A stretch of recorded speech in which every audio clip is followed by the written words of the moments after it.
దిండు ఎంత మెత్తనో మంచం ఎంత గట్టిదో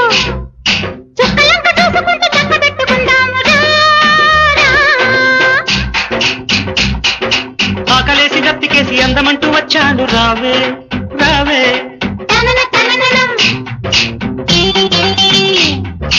ఆకులోన సున్నమేసి పోక చెక్కలిస్తాను రావే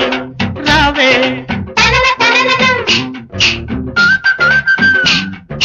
పండు ఎంత తీయను పాలు ఎంత చిక్కను సోకులంక చూసుకుంటూ సొమ్మసిల్లిపోదాము రావే